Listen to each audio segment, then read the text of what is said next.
Muy buenas noches, estimados participantes. Les damos la cordial bienvenida a nombre de nuestra institución y el Ilustre Colegio de Abogados de Ayacucho para una nueva sesión de nuestro diplomado. Estoy sumamente contenta de tenerlos a todos en esta oportunidad. Nos encontramos también para poder abordar con respecto estrictamente al Código de Niños, Niñas y Adolescentes a cargo del doctor César Solís Macedo, que ya se encuentra con nosotros. Comentarles que él es el juez superior titular de la Corte Superior de Justicia de Lima. Además, es docente universitario y tenemos el alto honor de tenerlo con nosotros en esta oportunidad. Estamos muy contentos y le damos el uso de la palabra. Muy buenas noches, estimado doctor. Buenas noches, Pamela. Buenas noches al instituto que ha tenido la gentileza de invitarme para compartir algunas ideas con ustedes. Pamela, no sé si puedo compartir. Claro que sí, está totalmente facultado, estimado doctor. Le he dado el coanfitrión, tiene todos los accesos a lo mismo que yo también, doctor. Ya, correcto. Sí, normal puede compartir y hacerles recordar a nuestros participantes que para poder hacer sus dudas y consultas pueden activar la opción levantar mano o en todo caso dejarlo en el chat de esta transmisión. No sé si se visualiza, Pamela, los Sí, PPT. se logra visualizar, estimado doctor. Correcto, correcto, Pamela. Muchas gracias por el pase. Amigos, como anunció la anfitriona, vamos a tener hoy día el tema referido a justicia, justicia y familia. Básicamente vamos a revisar conceptos elementales aplicables a todo proceso y, como no, al proceso de familia, obviamente con algunas particularidades que tiene el proceso de familia, la flexibilización de las normas procesales, la no rigurosidad de los formalismos procesales, la atención preferente a los temas procesales, diligencia especial a los temas procesales, entre otros, y además, como no, las últimas modificaciones que se han hecho al proceso de alimentos. Simplemente decirles, como una introducción, el esquema es el proceso único, actual, aplicable a todo el proceso de familia, a todos los procesos de familia, con algunas variantes que en su momento vamos a ir a desarrollar. Sin embargo, ideas generales. El proceso de familia, como cualquier otro proceso, está sujeto a la aplicación de principios procesales, que es aplicable a todos los principios. El proceso de familia está sujeto a reglas procesales que es aplicable a todos los procesos. Al proceso de familia se le aplican también los conceptos elementales que hay que manejar en cualquier proceso y obviamente en el proceso de familia. Entonces, hecha esta advertencia, vamos a dar paso a reconocer algunos conceptos elementales que debemos conocer para desarrollarnos, para desenvolvernos correctamente, repito, en cualquier proceso y en un proceso de familia. Eh, ¿Qué conceptos no deberíamos dejar de conocer en un proceso de familia y en cualquier otro proceso judicial? Son tres conceptos que la literatura procesal le llama trilogía estructural del proceso. Trilogía estructural del proceso. Acción, jurisdicción y contradicción. Acción, jurisdicción y contradicción. Algunos dicen acción, jurisdicción y proceso. Bueno, vamos con la acción.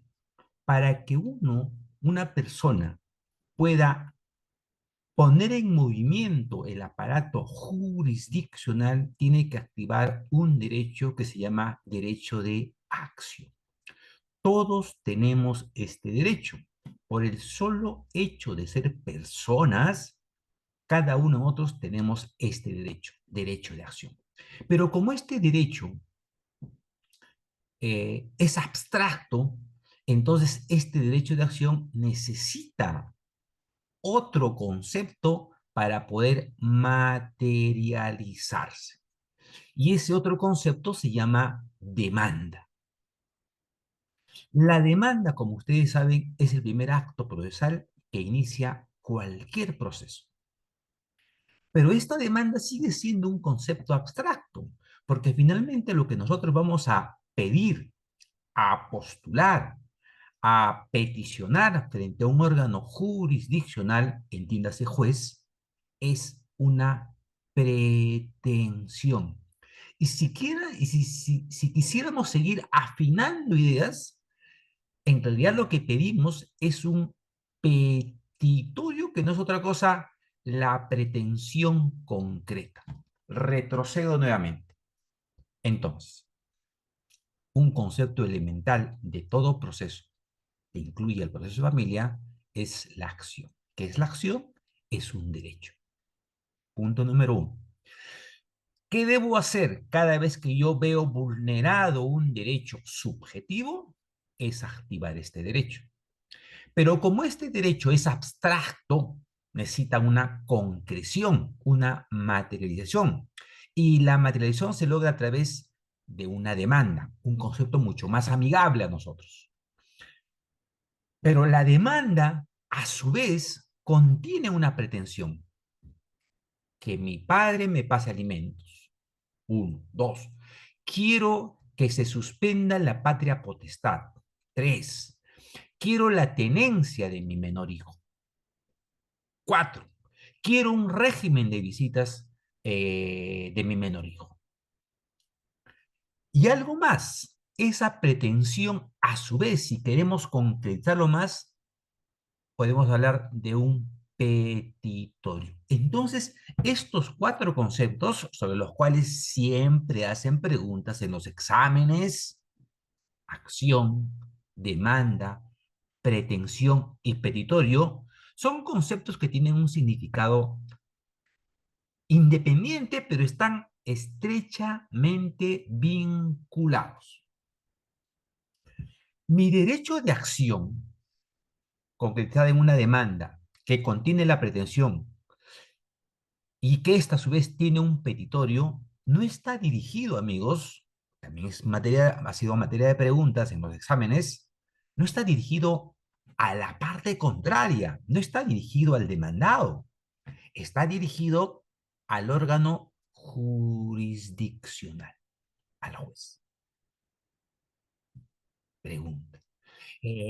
¿La demanda se dirige contra el demandado? No. La demanda la demanda que contiene el derecho de acción se dirige al órgano jurisdiccional. ¿Ya tenemos proceso? No, todavía.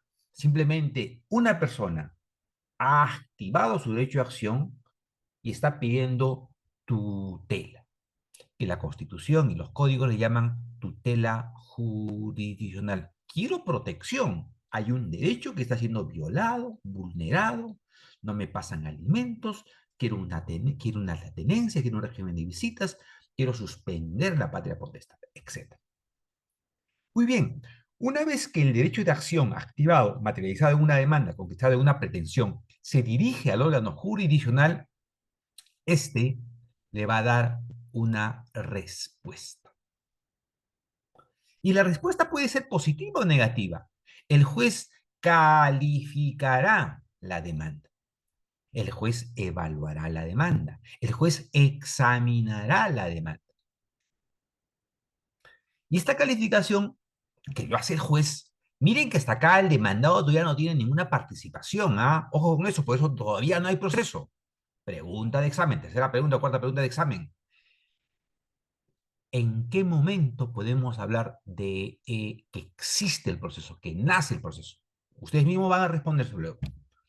La calificación puede ser positiva o negativa. Si es positiva, el juez admite a trámite la demanda. Si es negativa, el juez declara inadmisible o improcedente. Si es inadmisible, dará un plazo para subsanar. Si es improcedente, ya no habrá ningún plazo, es un rechazo brutal de la demanda. Acá un primer pie de página que tiene que ver con una modificación al proceso de alimentos. En el proceso de alimentos ya no se puede declarar improcedente una demanda. En el proceso de alimentos con última modificación simplemente se declarará admisible la demanda y si hubiera alguna observación, alguna omisión que subsanar, se le dará un plazo para que se subsane.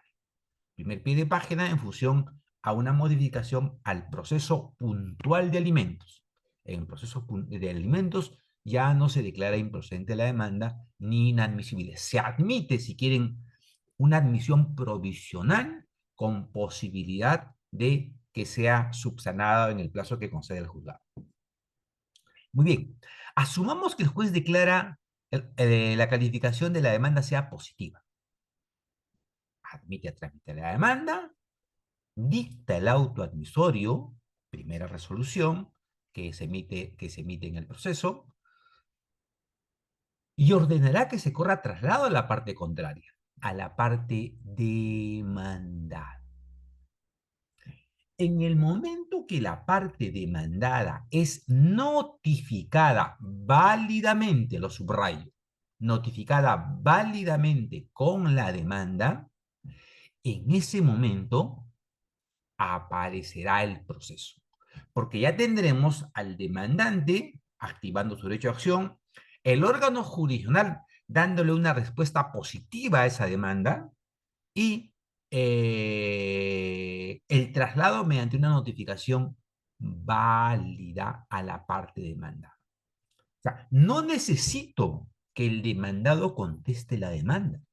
Lo único que necesito para afirmar que ya hay proceso es que la notificación sea una decisión válida. Esto es, que se haya puesto en conocimiento del demandado una demanda interpuesta por alguien llamado demandante y que se le dé la posibilidad de defenderse. El demandado, una vez que es notificado con la demanda, igual que el demandante podrá activar un derecho. Y este derecho se llama derecho de contradicción. Y otra vez, igual que el derecho de acción, el derecho de contradicción es abstracto como cualquier derecho. Y entonces, para su concreción, este derecho de acción, este derecho de contradicción se va a traducir en una defensa que puede tomar tres formas. Defensa de fondo, cuestiono la pretensión; defensa de forma, cuestiono la validez de la acción procesal; o defensa previa, donde pido al juzgado que se realice un acto previo. Entonces, hasta acá. Tengo a una parte llamada parte demandante que para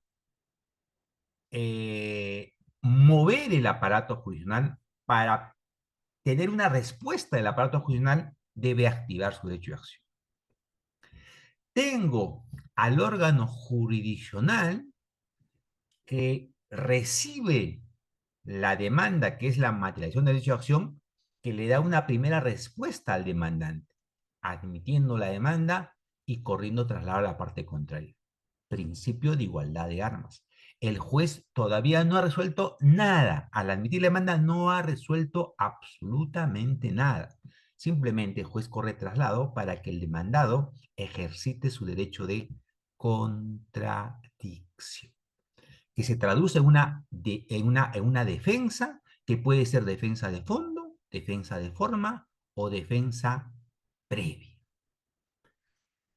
Si, por ejemplo, la madre de Juanito, Juana, en representación de Juanito, demanda alimentos a Juan, padre de Juanito, Juanito puede activar su derecho de contradicción, materializarlo en un derecho en una defensa, en una defensa de fondo y decir: no estoy obligado a pasarle alimentos porque Juanito ya no es Juanito, ahora es Juan, ya tiene más de 18 años. O decir que hay algún presupuesto o alguna condición de la acción que están presentes de manera defectuosa o que simplemente no están presentes. Recuerden ustedes que en este segundo caso, cuando Juan cuestiona la presencia defectuosa o ausencia de un presupuesto o una condición, lo que está haciendo es ejercitar su derecho de defensa de forma, porque los presupuestos y las condiciones se cuestionan a través de excepciones que no atacan el fondo, simplemente atacan la validez de la relación procesal. Denuncian que esa relación procesal que se quiere establecer es inválida. Bien, entonces, derecho de acción, jurisdicción, derecho de contradicción y al interior de estos tres procesos ya hablaremos de proceso cuando el juez haya notificado la demanda a la parte demandada. Segundo pie de página, en función al proceso de alimentos. Les decía que el juez simplemente admite a trámite la demanda y corre traslado de la misma para que el demandado resista frente a la pretensión que se quiere hacer valer y nada más, y no decide nada más, pero en el proceso de alimentos, con la última modificación, hay una particularidad. Y la particularidad obedece a la urgencia de prestar alimentos. El juez, con la admisión de la demanda, va a ordenar una medida cautelar, una asignación anticipada. Es decir, en cualquier proceso, normalmente una medida cautelar recién ocurre cuando se ha admitido la demanda, cuando se ha recibido la contestación de demanda. El juez tiene una idea de cuáles son las posiciones de ambas partes y el juez tendrá una idea si lo que está pretendiendo el demandante va o no ser estimable en el momento, en un momento futuro, que es la sentencia. Pero acá no. El juez hace una especie de prejuzgamiento y por la naturaleza de la pretensión postulada alimentos, el juez puede despachar una medida cautelar. Asignación anticipada. Algo más en función al proceso de alimentos, a la modificación. Normalmente la notificación se hace por cédula en el domicilio del demandado. ¿Cuál es la modificación en el proceso de alimentos? Estoy subrayando para el proceso de alimentos que la notificación lo puede ser en el centro de trabajo del demandado. Pero algo más, la notificación lo puede ser vía WhatsApp. Es decir, si Juana, madre de Juanito, tiene el celular de Juan, le da el número de celular a Juan, le hace saber el número de celular a Juan al juzgado, y el juzgado le notificará. Buenos días, con Juan, sí, con Juan. Le saludamos del quinto juzgado de paz letrado de Lima. Le estoy notificando una demanda presentada por Juana en representación de Juanito.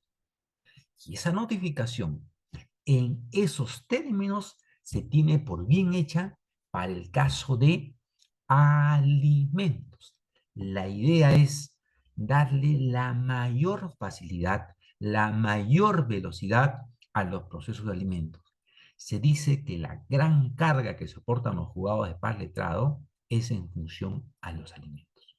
Y claro, el niño o la niña o el adolescente no puede, o sea, su educación, su alimentación, su vivienda, su salud, su recreación, no puede esperar porque hay carga procesal en los juzgados de letrado. Y entonces el legislador, conocedor de esta situación real, le ha dotado de ciertos mecanismos para que este proceso de alguna manera comience a eh, caminar, transitar más rápido. Entiendo yo que Juana, con su asignación anticipada, estará mucho más tranquila si la audiencia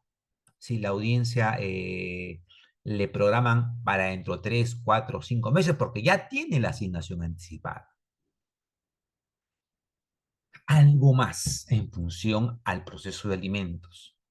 La sentencia que se dicte en la audiencia, si es apelada, cuarto pie de página o quinto pie de página, igualmente es ejecutada. Normalmente, en cualquier otro proceso, la apelación de una sentencia suspende los efectos de la misma, porque te van a conceder con efecto suspensivo. Y se esperará en cualquier otro proceso que decida el superior en grado. Eso no va a ocurrir, eso no ocurre actualmente en el proceso de alimentos con las últimas modificaciones. Entonces, ¿qué tenemos? Hasta acá, algunos conceptos elementales, pero ¿qué tenemos hasta acá? Tenemos que un proceso de alimentos, proceso de familia, creo que el más utilizado en sede de justicia de familia, al admitir la demanda, el juez despacha una medida cautelar, asignación anticipada. Admite la demanda y la notificación no tiene que ser por cédula, no tiene que ser en el domicilio del demandado. Puede ser en su centro de trabajo, pero además puede ser por WhatsApp o al correo. Miren todas las facilidades. Y algo más, el legislador ha dicho, la sentencia se ejecuta. Hay una ejecución anticipada de la sentencia. No interesa que haya apelado. Igual se ejecuta la sentencia. Con lo cual, se espera que la respuesta que dé el órgano jurisdiccional luego de que Juana, madre de Juanito, estoy pensando en Juana en función de todas las mamás que demandan alimentos, ha activado su derecho de acción. Antes, ¿qué se tenía que hacer? Esperar la audiencia, esperar la sentencia, si se apelaba, esperar que el segundo grado confirme y recién tenía yo mi pensión de alimentos. Claro, antes también podías pedir tu asignación anticipada, pero ahora está puesto como un imperativo por el legislador para que el juez despache la asignación anticipada y lo despache ya. Muy bien, entonces, seguimos. Recuerden además que todo el tema de alimentos, amigos, es de competencia, otro concepto importante para la teoría general del proceso, es de competencia de los jueces de paz letrado. ¿Por qué de repente por la cercanía a la madre que pide alimentos para su hijo? Porque el juez de paz letrado existe en cada distrito geográfico del Perú, y entonces en función a eso entiendo yo que se le ha asignado competencia exclusiva a los juzgados de paz letrado, aun cuando la carga siempre va a estar por encima, ya dependerá de cada juzgado cómo comienza a darle más velocidad a los procesos que tiene entre manos.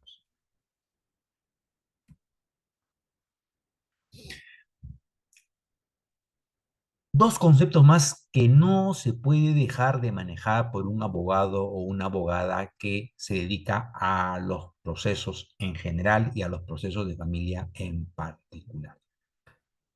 Condiciones de la acción y presupuestos procesales. Estos dos conceptos, amigos, están presentes a lo largo de todo el proceso. Están presentes desde que empieza el proceso hasta que termine el proceso.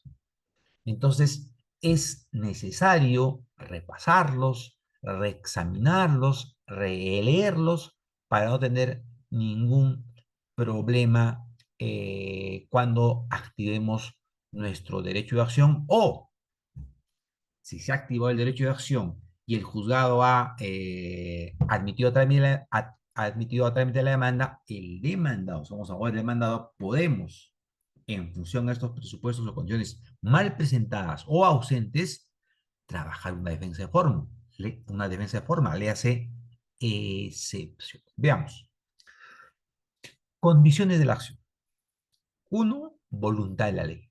Que lo que pido, que lo que pretendo, que lo que postulo esté reconocido en la ley. Pido pensión de alimentos, pido tenencia, pido régimen de visitas, pido suspensión de patria potestad. Tiene que estar reconocido aquello que estoy pretendiendo contra otra persona. Dos, interés para obrar. Esa necesidad propia, legítima y actual que debo poseer para acudir a un órgano jurisdiccional. Y el más importante, la legitimidad para obrar. Afirmar que soy titular de un derecho. Y por ser titular de un derecho, es que puedo acudir a sede judicial a exigir que ese derecho del cual soy titular se reconozca, se restablezca o se ordene el cumplimiento respectivo. Y acá también me detengo. Normalmente en sede de justicia y familia,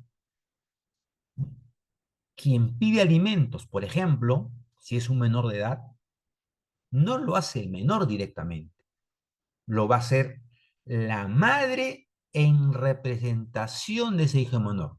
Y acá aparece otra figura, la figura de la representación procesal, que puede ser voluntaria a través de un poder, o puede ser legal, como en este caso la ley le establece, le reconoce a la madre para que en representación de su hijo exija un derecho de él.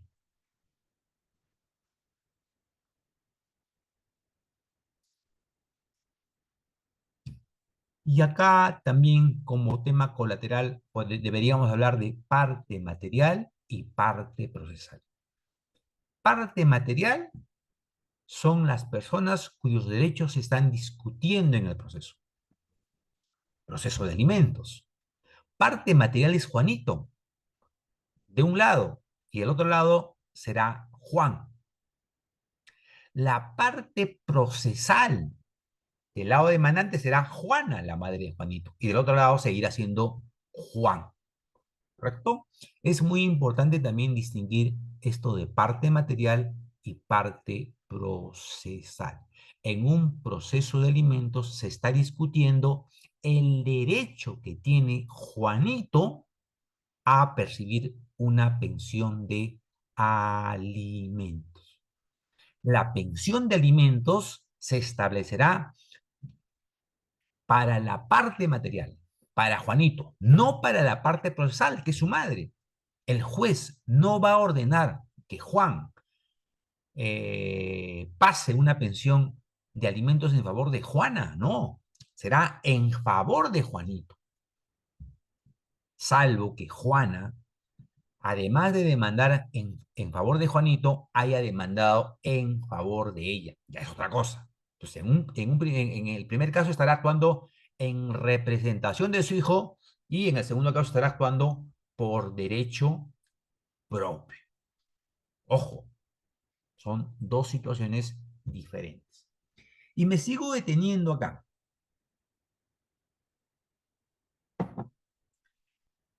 Normalmente vemos demandas del hijo frente al padre.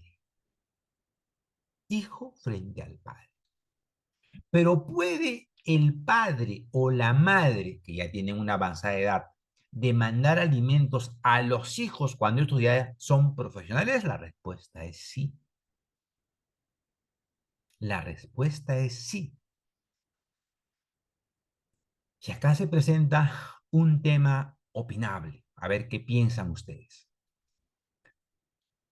El padre, en su mejor época, en su mejor vida económica, no le pasó alimentos al hijo. Juan, en su mejor época, no le pasó alimentos al hijo. Se desentendió de la pensión de alimentos al hijo. Quien sacó adelante a Juanito fue Juana. Pasa el tiempo, Juanito se convierte en un profesional gracias a la madre, comienza a percibir buenos honorarios. Imagínense que es un abogado, Juanito, un abogado exitoso. Juan, que entró a ser un adulto mayor, 60, 70, 80 años, ahora pide que su hijo, Juanito, ahora abogado, le pase una pensión de alimentos. Si ustedes fueran jueces,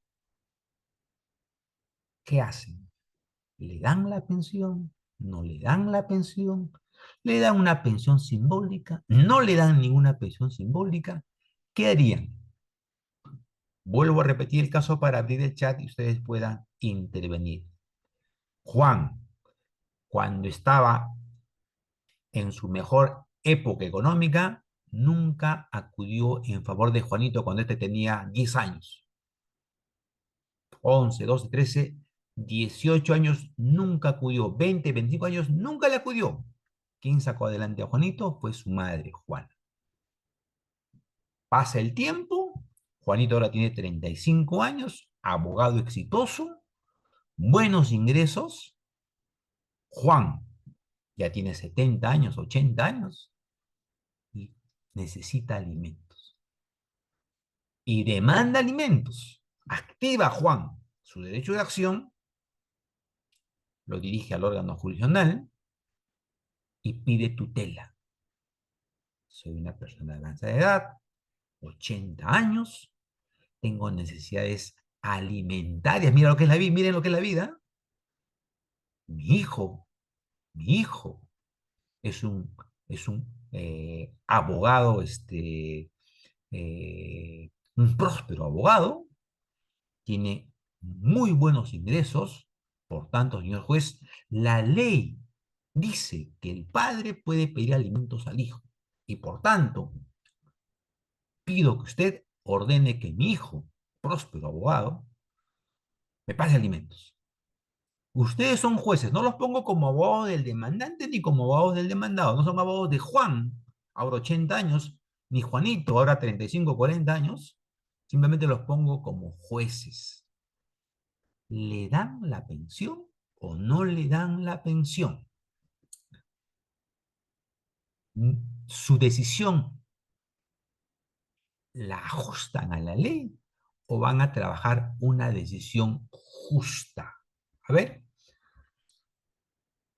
activamos el chat.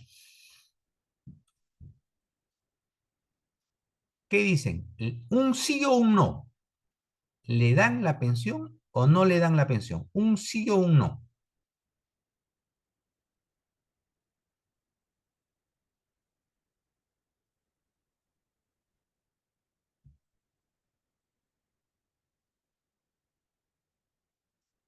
Vamos, doctores, a ver. Un sí, sí significa que sí le dan la pensión, no significa que no le dan la pensión.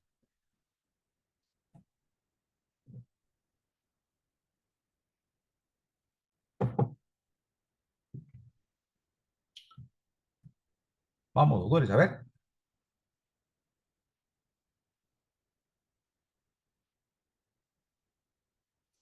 El doctor Mendoza Quispe, que se ha registrado, ¿qué dice? Roland Michel. ¿Qué dice el doctor Mendoza? ¿Usted le da la pensión o no le da la pensión, doctor?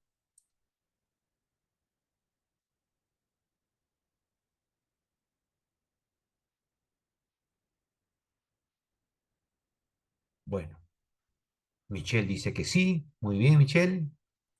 Sus demás colegas, ¿qué dicen? Ana dice sí. Vamos, los demás colegas que dicen, Michelle sí, Ana sí.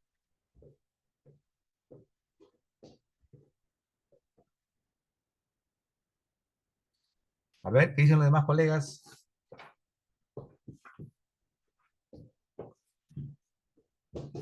A ver, Elizabeth sí dice, Carlos sí, tengo 4 sí. A ver, la respuesta no está mal. Legalmente la respuesta es correcta. Porque ¿cuál sería, si ustedes fueran jueces, cuál serían el silogismo que trabajan? El silogismo jurídico. El padre, un padre puede pedir pensión de alimentos a su hijo. Juan es padre de Juanito. Por tanto, Juan le puede pedir pensión de alimentos a Juanito. Su silogismo que han trabajado para decirme sí es impecable. Sin embargo, sin embargo, la premisa, recuerden, la premisa normativa y la práctica tiene que estar justificada. ¿Será, será racional y razonable que un padre que nunca prestó apoyo a su hijo cuando él era menor, ahora quiera pedir una pensión de alimentos? La primera impresión que tenemos es no. Cuando tú podías darle alimentos, no le diste alimentos. Ahora que tú necesitas, pides un derecho. ¿Tienes derecho a pedir pensión de alimentos? Tu padre sí tienes derecho de pedir pensión de alimentos. Pero el ejercicio de ese derecho lo estás ejerciendo abusivamente. Recuerden, doctores, el ejercicio u omisión abusiva de un derecho está proscrito, está prohibido por el ordenamiento jurídico. El título preliminar del Código Procesal Civil, no recuerdo, artículo 3 creo es, y la misma Constitución prohíbe el ejercicio abusivo del derecho. ¿El padre puede pedir alimentos al hijo? Sí, pero se entiende un padre promedio, un padre que cuando él pudo acudir a su hijo, cuando él pudo proteger a su hijo, cuando él pudo apoyar a su hijo, lo protegió. Pero esta no es la situación de Juan. No lo protegió, no lo apoyó. Y entonces ahora, si él en su momento no cumplió una obligación, ahora sí puede exigir un derecho. Creo que eso enmarcaría como un ejercicio abusivo del derecho. Antes de empezar esta charla con ustedes, me puse a revisar un poquito jurisprudencia sobre esta posibilidad, porque en todos los eventos sobre este mismo tema que lo realizan otras instituciones, la pregunta de rigor era esta. Inclusive en Radio Exitosa, los invitados especialistas en derecho de familia respondían que sí. Se olvidaron los invitados de que legalmente eso es posible, sí, pero ejercitar ese derecho en forma abusiva no está permitido por ley. Ahora ustedes me dirán, ¿y qué cosa es el abuso del derecho? El abuso del derecho es una figura civil, no es una figura penal. Pero, ¿cómo poder definirlo? Marcial Rubio Correa, un gran jurista, decía que el abuso del derecho no es una figura penal, es una figura que está en el límite entre los derechos civiles y los derechos penales, en el límite, pero no es una figura penal. Sin embargo, está proscrito, está prohibido. Es más, quien sufre un ejercicio abusivo de un derecho puede perfectamente ir a sede judicial a pedir una indemnización. Dos ejemplos más sobre ejercicio abusivo del derecho. Me detengo acá porque en Radio Exitosa, en un programa Tu Derecho es Primero, creo, he escuchado la respuesta de dos o tres especialistas en Derecho de Familia y los tres decían que sí puede pedir y ninguno de los tres recordó que el abuso del derecho está proscrito. Un ejemplo más de los dos que tiene que ver con derecho de familia. Eh, Juan y Juana se casan. Juan y Juana se casan. Procrean tres hijos. Hay problemas y cuando los hijos tienen 5, 3 y 1 año, Juana se va del hogar conyugal. El padre solo se queda con los tres menores hijos. Normalmente ocurre la figura opuesta, ¿verdad? Es el padre quien se va y deja a los niños con la madre. Acá no. La madre se fue y dejó a los niños con el padre. Niños menores de edad. El padre se echó a los tres hijos a la espalda y vio para adelante. Dio para adelante, el padre los sacó adelante los tres hijos, pero no solamente eso. El padre compra una casa y compra un auto. Esos papás héroes, ¿verdad? Esos papás que primero ven en sus hijos todo y ellos son primero y los segundo y tercero son los hijos. La madre, que simplemente se había separado de hecho, no se habían divorciado nunca, después de 20 años, regresa, pero no para decirle quiero volver a vivir contigo ni cosa parecida. La madre se enteró de que el padre había comprado una casa y había comprado un carro. Y pidió la sustitución del régimen patrimonial.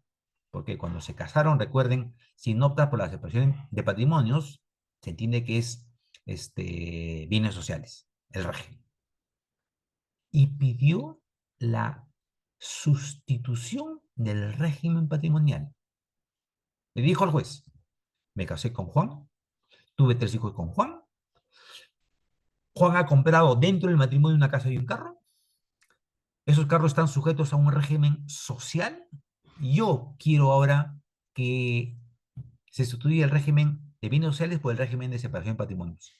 Quiero el 50% de la casa y quiero el 50% del carro. Sentencia de primera instancia, fundada la demanda. Sentencia de segunda instancia, fundada la demanda. Confirmaron la sentencia. Fueron a la Suprema cuando todavía no había doble conforme, porque este caso es creo del 2015, un poquito más atrás, o 2010. Fueron a la Suprema. Este caso fue muy comentado en su oportunidad. Y la Suprema le dijo a la señora, ¿tú eres esposa de Juan? Sí. ¿Los bienes que compró Juan están sujetos a un régimen de sociedades gananciales? Sí. ¿Son bienes sociales? Sí. ¿Puedes pedir la sustitución del régimen patrimonial? Sí. Sin embargo, cuando ejercitas este derecho, estás ejerciendo tu derecho en forma abusiva. Y el abuso del derecho está proscrito en nuestro ordenamiento jurídico. Ver Código Civil, ver Constitución Política del Perú. Declaró infundada la demanda. Entonces, este tema, doctores, a veces no lo tenemos en cuenta. Podemos ejercer nuestro derecho, sí, siempre que no lo ejerzamos en forma abusiva. Sigo.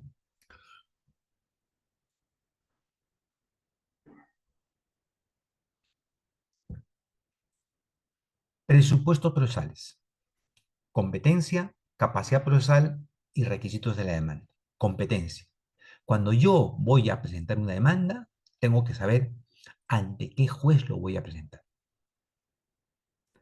Alimentos, te dice la norma, ante el juez del domicilio de la demandante o ante el juez del domicilio del demandado. Con la modificación también puedes, perdón, demandante y demandado. Imagínense que la demandante viva en Breña, en el distrito de Breña. El demandado viva en el distrito de Lince.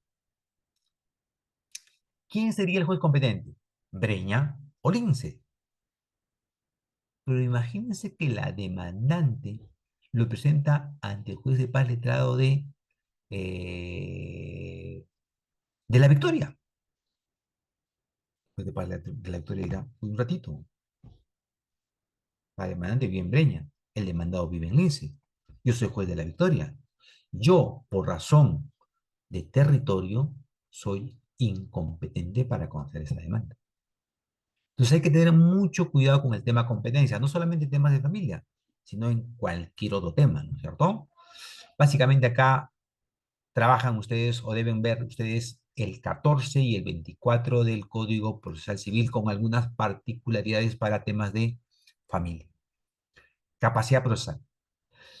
Quien acude a sede judicial tiene que tener capacidad procesal, tiene que poder ejercitar sus derechos por sí mismos, como regla. Por excepción se permiten que quienes no tengan capacidad de ejercicio, que es igual a la capacidad procesal, también puedan hacer. Y lo más importante, los requisitos de la demanda.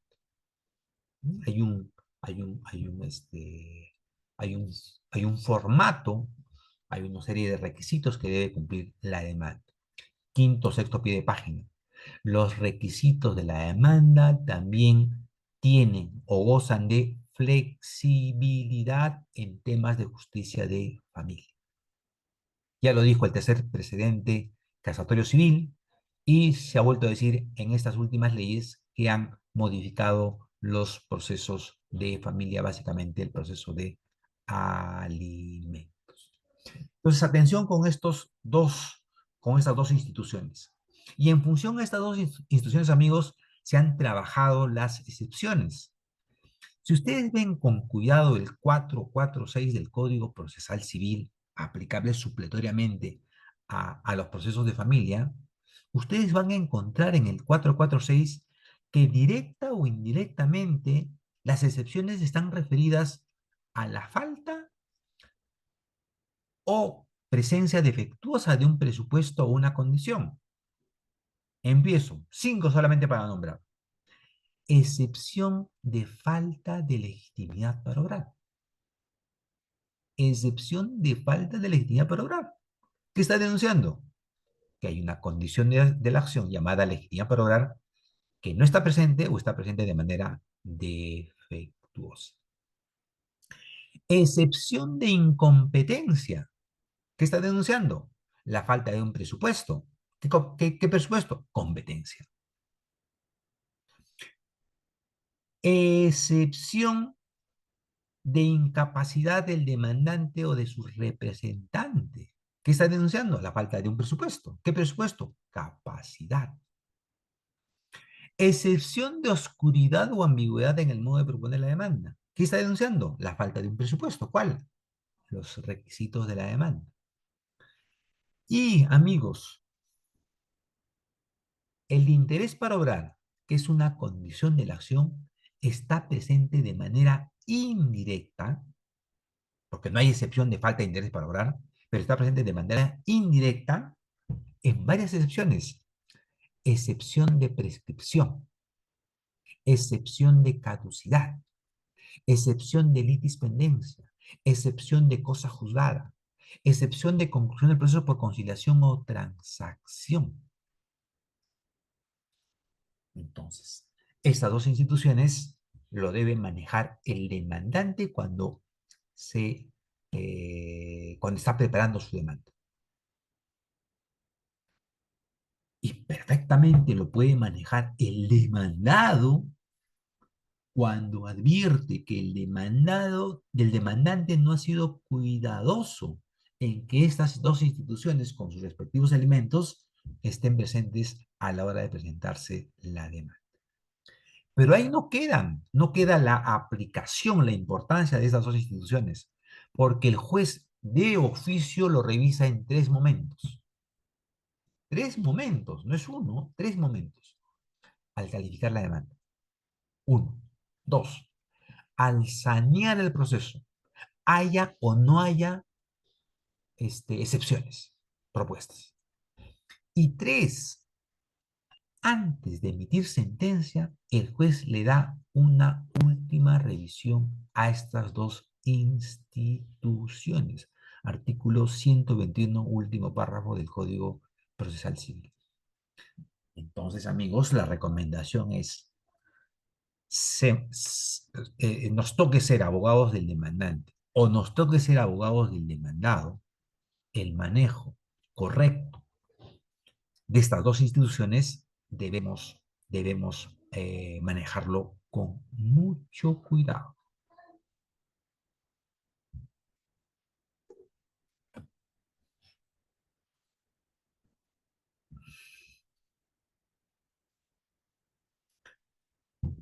En función al derecho de acción, en función a este derecho de acción que el demandante lo dirige al órgano jurisdiccional, se han trabajado esta otra institución que se llama acumulación.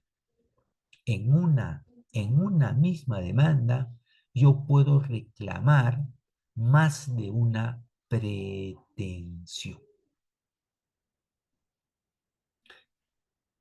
Una de las últimas leyes que se ha modificado en materia de familia es el tema de la filiación. A la filiación, yo le puedo acumular la pretensión de alimentos. Filiación más alimentos. Si estoy presente frente a dos pretensiones, dos o más pretensiones, yo hablaré de acumulación. ¿Y cuándo puedo acumular dos pretensiones? La acumulación obedece a un tema de economía. ¿Para qué tendría que abrir yo un proceso de filiación y luego abrir un proceso de alimentos? Dos procesos. Yo me desgasto, se desgasta el demandado y se desgasta sobre todo el aparato jurisdiccional. Si estas dos pretensiones que se pueden reclamar en dos procesos, yo los puedo unir, juntar, reunir, que son sinónimos de acumular.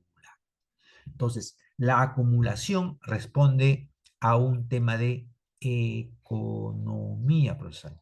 Menor esfuerzo, menor gasto, para que yo pueda eventualmente reclamar más de dos pretensiones, siempre que las pretensiones no sean opuestas entre sí. Tienen que ser conexas entre sí. Y bueno, simplemente de mencionarles que la acumulación puede ser originaria o sucesiva. Si es originaria, está presente desde el inicio del proceso, en la demanda. Si es sucesiva, se presentará porque de repente yo demando, Juana demanda tenencia y Juan en otro proceso, en otro juzgado, demanda régimen de visitas. Lo que se hace es entonces acumular los dos procesos ante el proceso, perdón,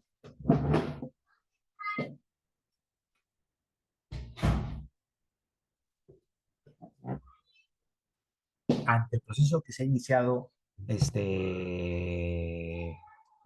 con anterioridad. Lo mismo ocurre con las partes, amigos.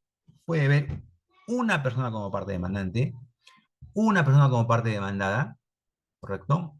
Pero puede ocurrir que en el lado de la parte demandante, recuerden, parte demandante, haya dos o más personas. O en el lado de la parte demandada puede haber dos o más personas. Y entonces hablaremos en este último caso de acumulación subjetiva. La acumulación entonces podrá ser objetiva en relación a la presencia de más de dos pretensiones en un proceso o subjetiva en función a la presencia de más de dos personas, sea en el lado de la parte demandante o sea en el lado de la parte demandante. Acumulación subjetiva en relación a pretensiones, acumulación subjetiva en relación a las personas. Ahora, otra vez me detengo, sexto, séptimo pie de página. Es perfectamente posible que en los procesos de familia, por estar impregnados del principio de flexibilidad, informalismo, no rigurosidad, es perfectamente posible que en un proceso donde esté discutiendo la tenencia, solo tenencia, el juez en ese proceso también disponga de oficio un régimen de visitas y eventualmente una pensión de alimentos. Otra vez, esto obedece al tema de la flexibilidad en los procesos de familia por su naturaleza, ¿verdad? El juez de familia está pensando en el interés superior del niño, en el interés superior del adolescente.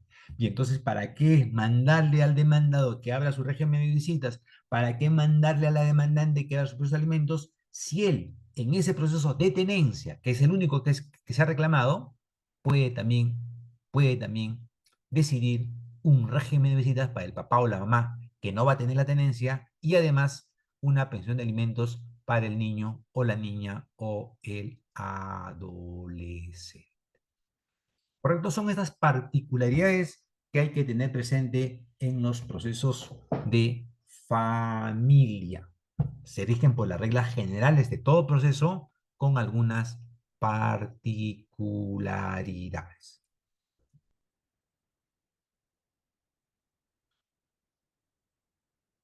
El litisconsorcio intervención de terceros generalmente no ocurre, creo, esto en los procesos de familia, por tanto simplemente lo vamos a dejar mencionado. Litis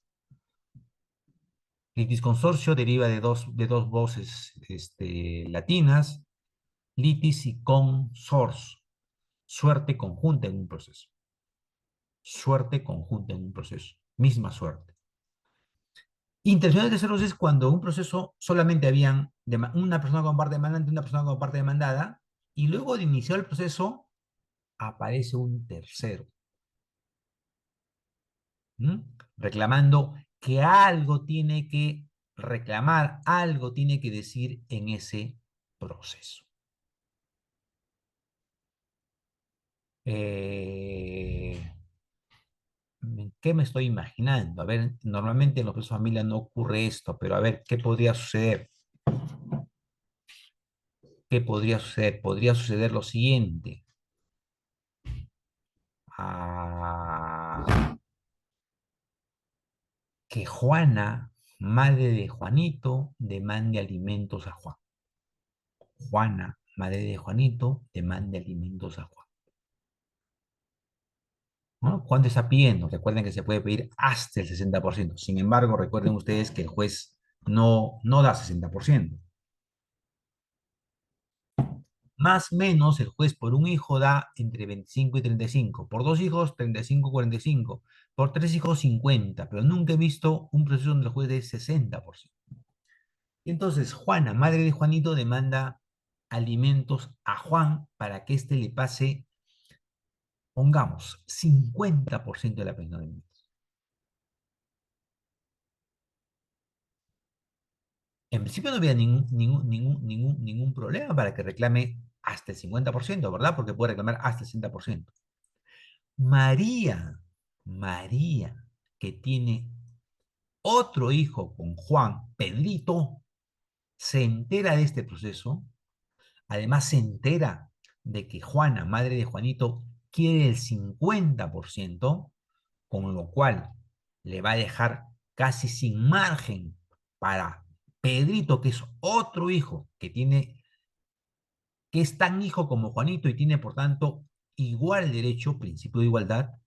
Entonces, puede en este caso María intervenir en el proceso de alimentos. Tengo legítimo interés para ingresar como tercero en este proceso. Solo quiero decirle, señor juez, que Juan no solamente es padre de Juanito. Juan, en sus relaciones con Juana, tiene a Juanito. Pero Juan, en sus relaciones conmigo, María, tiene a Pedrito. Por tanto, quisiera que este hecho se tenga presente al momento de establecer el porcentaje respecto. Este sería un ejemplo de una intervención de terceros. De repente Juan no ha hecho esta defensa, de repente Juan no ha dado este argumento, mil razones para que María, madre de Pedrito, pida intervenir en el proceso de alimentos. Esta sería la figura de la intervención de terceros. Lo más importante en un proceso, mejor, no menos importante en un proceso, es el tema de la prueba. Si bien es cierto, es importante las posiciones que presente tanto la parte demandante como la parte demandada, si bien es cierto, es muy importante que la parte demandante y la parte demandada trabajen correctamente su teoría del caso, bien argumentado, bien sustentado, eh, argumentos sólidos, fuertes, congruentes, argumentos concatenados, también es importante el material prueba. Porque ¿de qué serviría buena teoría del caso sin pruebas? ¿De qué serviría buenos argumentos sin pruebas? Buenas ideas sin pruebas. Afirmaciones convincentes sin pruebas. Entonces, la decisión del juez, si bien es cierto, pasa por la teoría del caso que presenten las partes, esa teoría del caso tiene que estar sustentada en prueba. La teoría del caso, amigos, se, se expresa a través de la teoría de los hechos, de la teoría de la prueba y de la teoría de las normas. O sea, la teoría del caso no es ajena a la prueba. Teoría de hechos, teoría de pruebas y teoría de normas.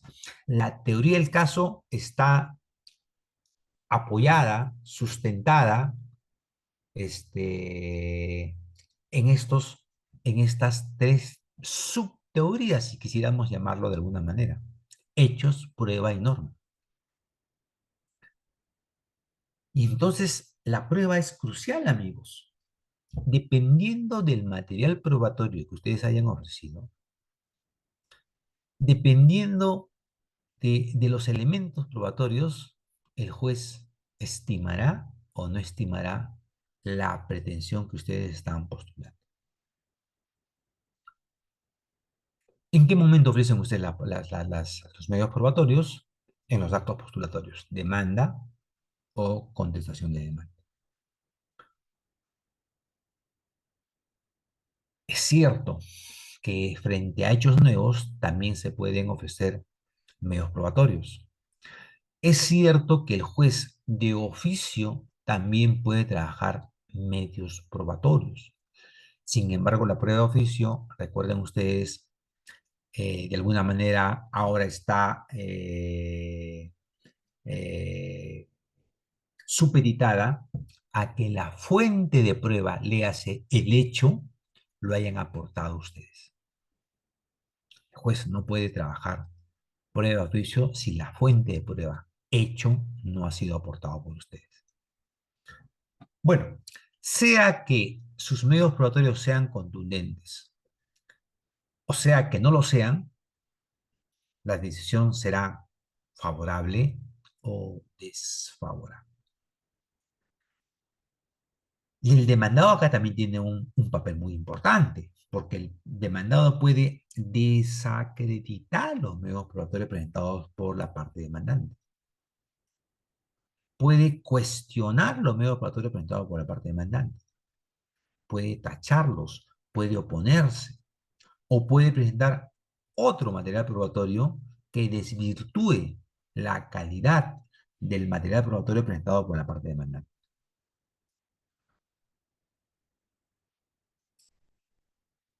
La prueba, un poco, su función de la prueba es un poco reproducir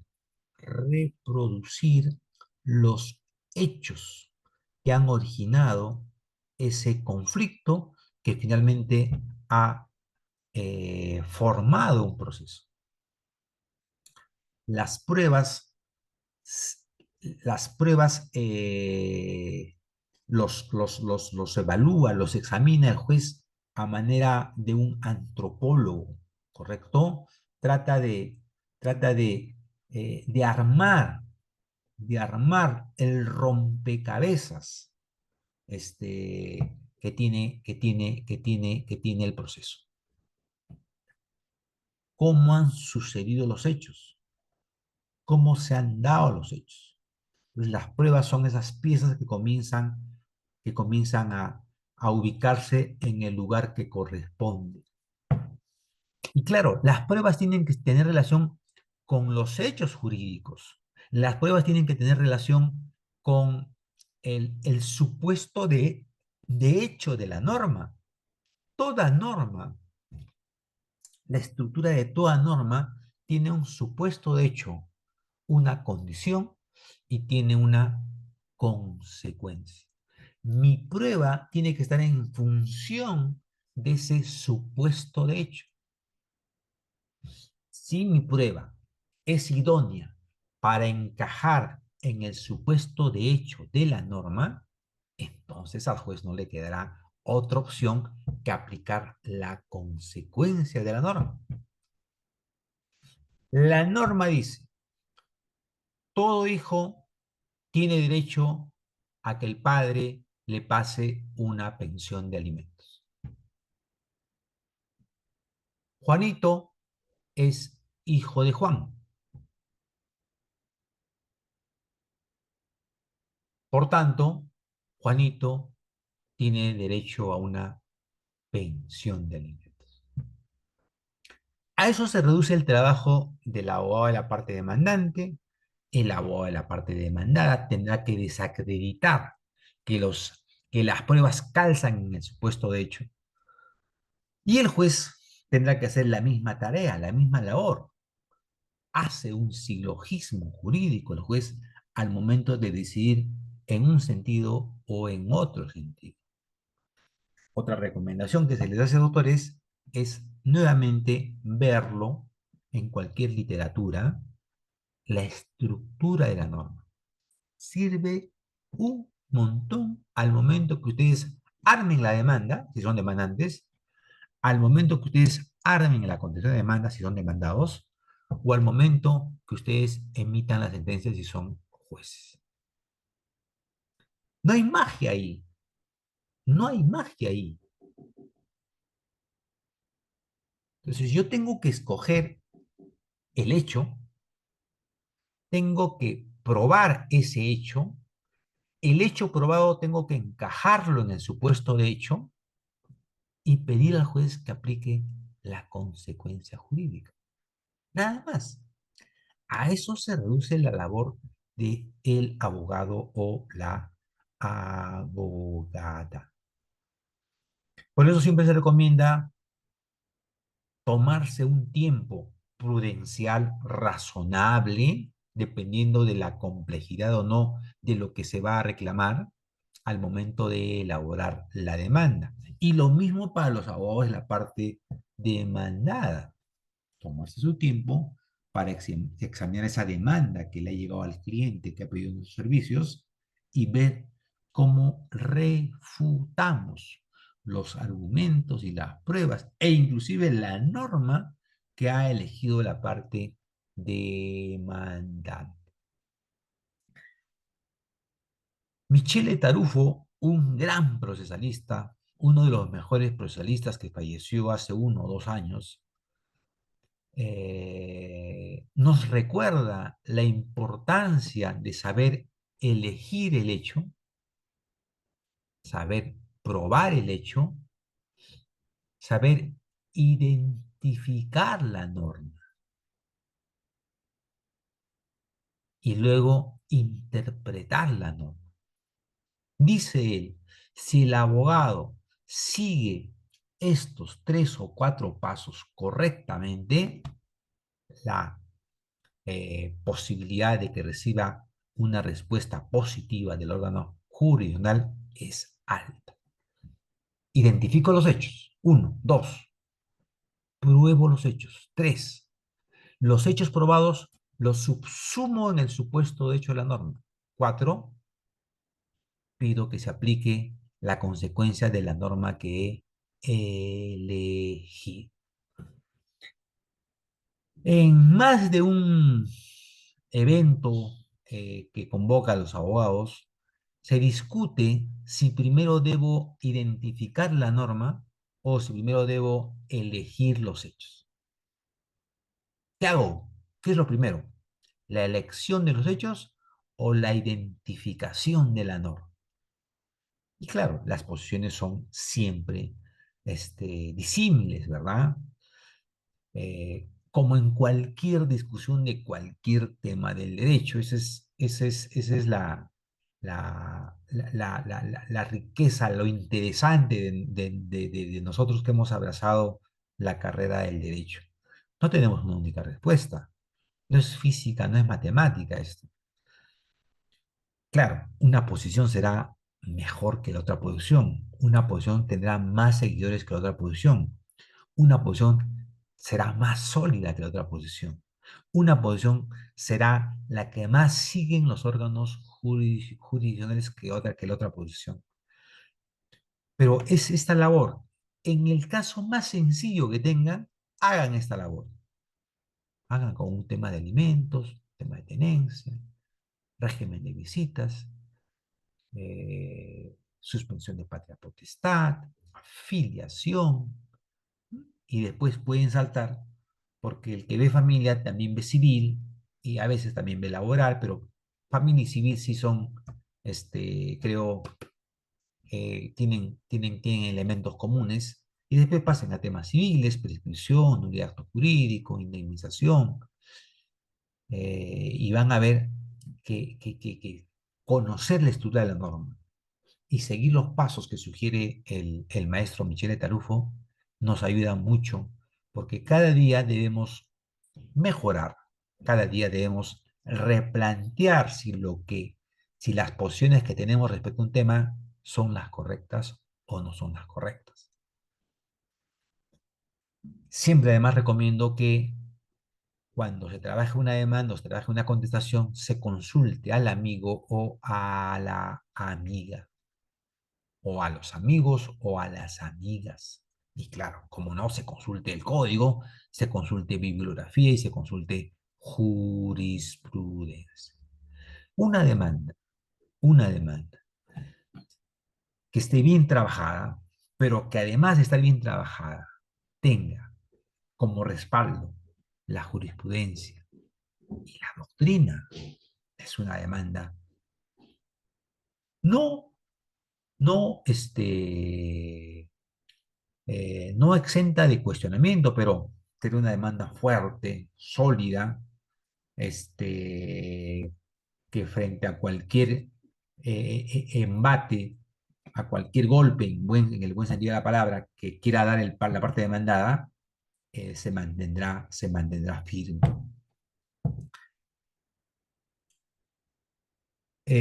No se olviden además que ustedes tienen los medios probatorios típicos y tienen los sucedáneos probatorios.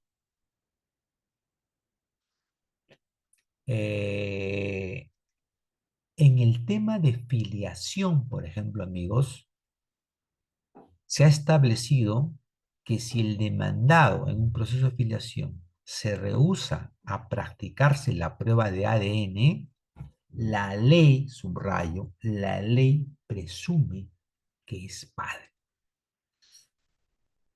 Son estas leyes que de alguna manera hacen cada vez más fácil que un menor pueda lograr que una persona que es su padre eh, se establezca este hecho en esos términos y además, como consecuencia de ello, esta persona le pase una pensión de alimentos. Porque fácil sería para el demandado en proceso de filiación decir, no me someto a la prueba de ADN. Y como no hay prueba de ADN, no hay cómo determinar si es o no es el padre del menor. Y por tanto, si debe o no pasarle una pensión de alimentos.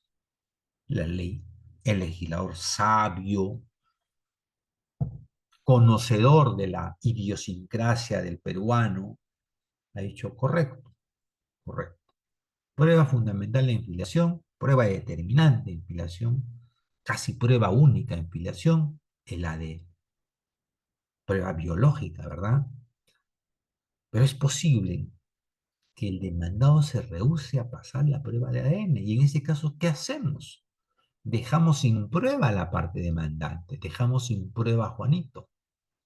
No, si el demandado se rehúsa a pasar la prueba de ADN, entonces debe presumirse, presunción legal, presumirse que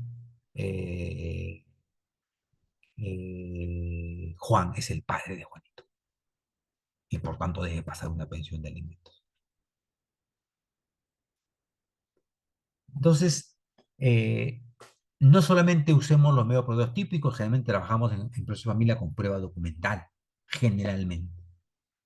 No es ajeno las declaraciones de la parte demandante o parte demandada, y claro, la opinión del niño es muy importante, ¿verdad? Es una opinión que normalmente el juez lo toma solo al niño, solo en presencia del niño, pide que los padres y abogados se retiren, lo lleva a un ambiente muy cómodo, muy amigable, para que el niño se sienta como un invitado, no como un investigado.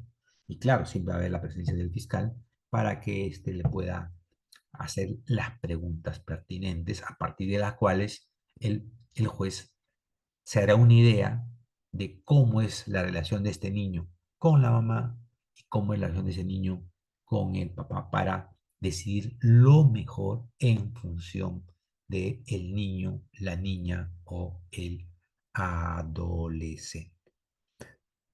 Pero había algo más sobre presunciones que se me acaba de ir del tintero.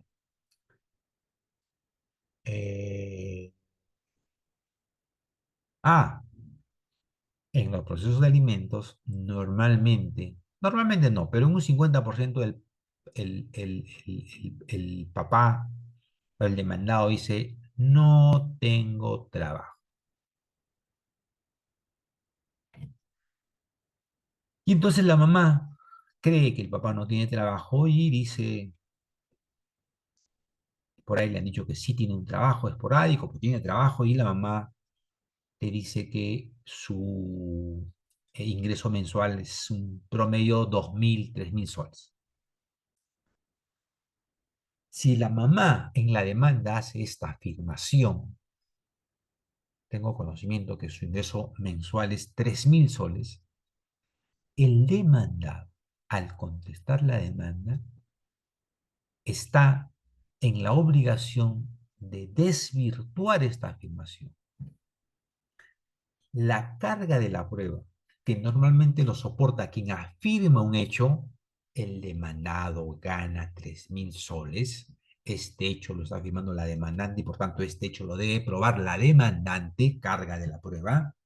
Sin embargo, para los temas de alimentos, el legislador acá también sabiamente ha dicho, si la demandante afirma que tú ganas 3.000, tú demandado deberás probar que no ganas 3.000. La carga de la prueba que está en cabeza de la demandante, te la traslado a ti. Y además, si el demandado, imagínense, caso simplemente hipotético, que demuestre que no gana los 3.000, otra vez presunción. Acá la ley presume que percibe una remuneración mínima vital. Entonces, siempre es bueno recordar que hay hechos que la ley presume, no porque el juez lo desconozca, sino simplemente para que el juez lo tenga presente. Filiación, no quiere pasar la prueba de ADN, aplíquele, señor juez, la presunción legal. El demandado dice en un proceso de alimentos que no tiene ingresos mensuales, aplique, señor juez, la presunción legal. Por presunción, la ley presume que gana una remuneración mínima.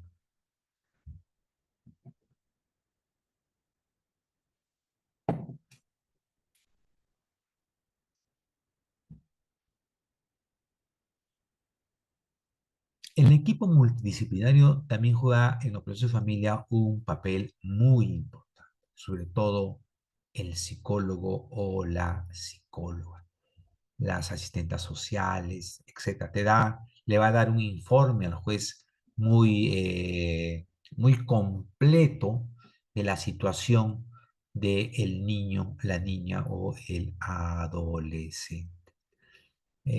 Otra vez, porque hay un equipo multidisciplinario en los procesos de familia, por la naturaleza de los derechos que se discuten.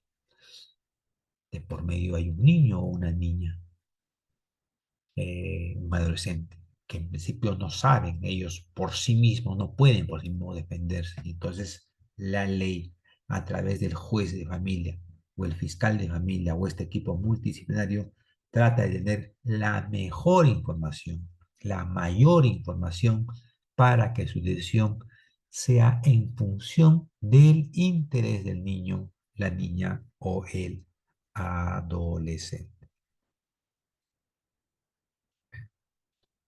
De todas las formas especiales de conclusión del proceso, creo que la conciliación está presente, es la que más está presente en los procesos de familia. La labor del juez de familia o del juez de paz que conoce alimentos y filiación es una función eminentemente conciliadora. Es mejor, dicen los conocidos, es mejor que las partes lleguen a un acuerdo que el juez imponga una decisión. Y creo que esto no admite ninguna objeción. ¿Qué mejor que las partes se pongan de acuerdo? Si las partes se ponen de acuerdo, las dos partes estarán satisfechas del acuerdo al que han llegado. Las dos partes cumplirán el acuerdo. Claro, ustedes me dirán, pero hay conciliaciones extrajudiciales que no se cumplen. Es cierto, no voy a negar eso. Entonces eso tendrá que llevarlo a una ejecución de conciliación. Pero si la conciliación ocurre al interior de un proceso, igual, si no se cumple, simplemente tendrá que ejecutarse la conciliación como si fuera un acuerdo homologable a una sentencia, ¿no?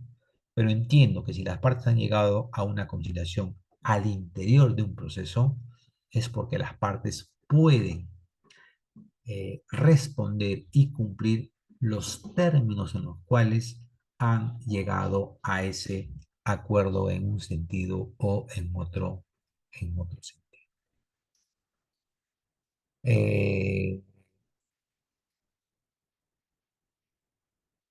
¿Qué pasa ahora? Si a pesar de todo la parte demandada de un proceso de alimentos no cumple con su pensión, simplemente lo que hace será liquidar, hacer una liquidación, requerirle el pago y si no paga, el demandado sabe que se le puede embargar sus bienes y si no tiene bienes, como es posible, puede ser merecedor de una sanción penal. La omisión de prestar alimentos, esa conducta está tipificado como un delito y es posible que pueda tener pena privativa de libertad. Y entonces, cuando a una persona le hablas de pena privativa de libertad, sea por omisión de prestar alimentos, sea por cualquier otra conducta ilícita, esa persona va a pensar, va a pensarlo dos veces para ver si cumple o no cumple. Otra vez, porque normalmente la regla es que las deudas no generan prisión, pero las deudas alimentarias sí generan prisión, sí pueden generar pena privativa de libertad. Otra vez, la justificación es la naturaleza del derecho. Los alimentos no pueden esperar. Los alimentos no pueden esperar. El desayuno, el almuerzo, la cena del niño no puede esperar. Y entonces es la ley la que está eh, estableciendo ciertas condiciones, cualidades y facilidades para que estos temas de alimentos se decidan y se cumplan y se ejecuten en función al interés del niño o la niña. En proceso de alimentos generalmente no hemos visto las otras formas de conducción, no hemos visto transacciones, no hemos visto allanamiento, reconocimiento, pero la que más se da es la conciliación. Recursos aplicables a todo proceso, reposición, apelación, casación y queja. Solamente recordarles, como ya les recordé, que en temas de alimentos se puede apelar a la sentencia, sí, pero la apelación va a ser concedida sin efectos suspensivos. La sentencia igual se va a ejecutar. Normalmente el demandado usa estos recursos para dilatar el cumplimiento de la decisión judicial. El legislador conocedor de esta situación, por lo menos en sede de justicia civil, hace 2 años, no ya 3 años, 2023, 24 y lo que va del indico, ha establecido el doble conforme. Si en primera instancia dijeron fundada la demanda y en segunda instancia dijeron confirmo la sentencia del juzgado, eso ya no es recurrible vía casación. Doble conforme. Salvo una procedencia excepcional, salvo que el caso amerite ser conocido por la Corte Suprema, porque a partir de ese caso se puede generar doctrina jurisprudencia. Si no es ese supuesto excepcional, el tema termina en segunda instancia. Entiendo que este doble conforme solo está aplicando a la justicia civil, más no a la contencioso administrativa, eh, en la cual sigue habiendo casación, y entiendo que tampoco aplica a temas de familia. Pero sería bueno que así como en alimentos, se haga alguna reforma para los temas de justicia civil, para que el uso de los recursos no sea utilizado con un fin eminentemente o únicamente dilatorio. Entonces tenemos reposición, apelación, casación y queja. Y con esto voy terminando, amigos, para dar paso a preguntas directas a través del chat. La demanda, dijimos, es la expresión del derecho de acción.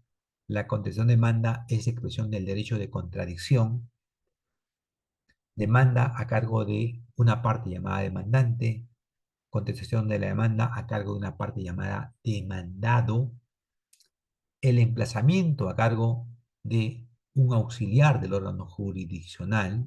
El emplazamiento es la notificación. El saneamiento procesal, órgano jurisdiccional. Fijación de puntos contractivos, órgano jurisdiccional. Saneamiento probatorio, órgano jurisdiccional.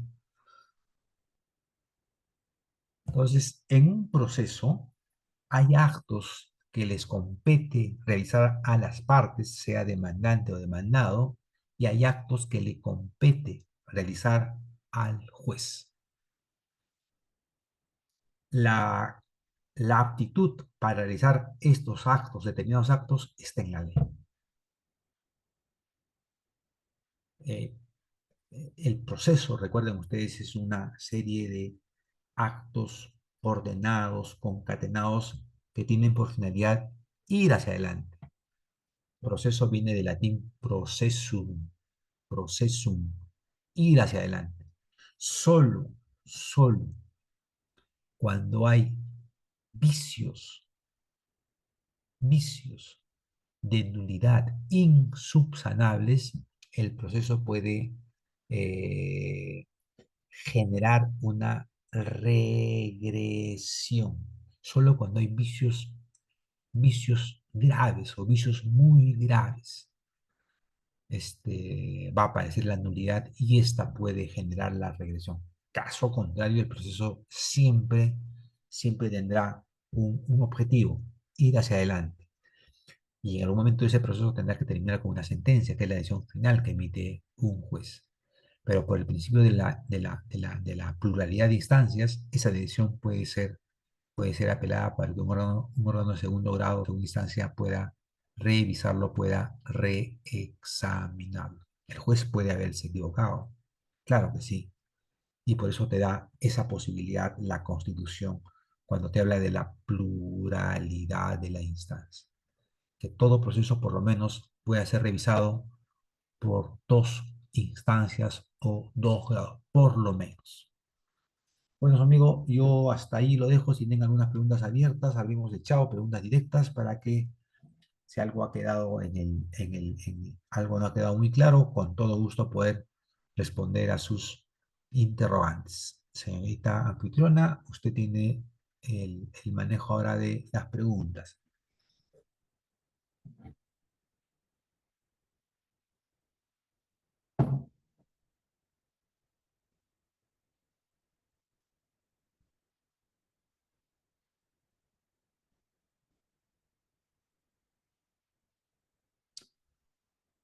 Señorita anfitriona,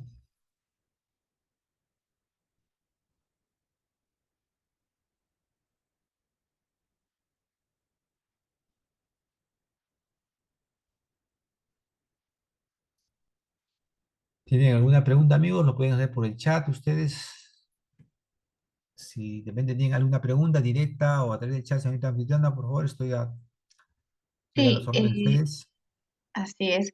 Estimados colegas, recuerden que este es una sesión más de nuestro diplomado y las personas que están en esta sala, por favor, se les insta a hacer las preguntas del caso, si es que lo creen por conveniente, y de no ser así, también vamos a ir ya concluyendo también nuestra sesión del día de hoy.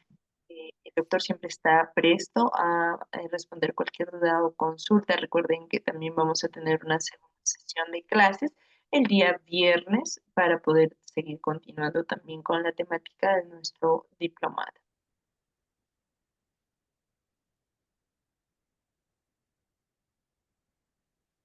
Las preguntas lo pueden hacer mediante el chat o también activando la opción levantar mano. Como somos pocos estimados, normal pueden interactuar, pueden reactivar su audio con total confianza para que puedan hacer sus dudas y consultas.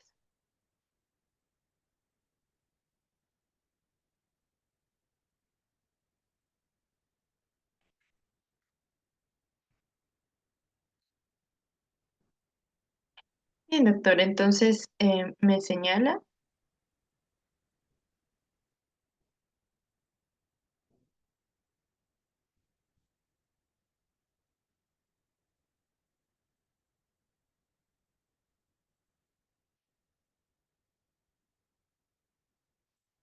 Creo que no hay preguntas, Pamela. Doctor, no, no hay ninguna pregunta más, estimado doctor.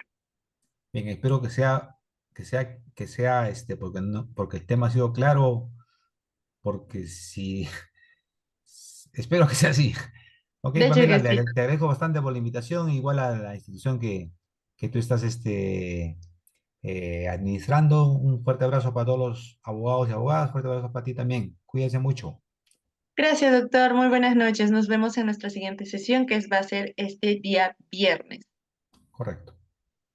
Buenas noches.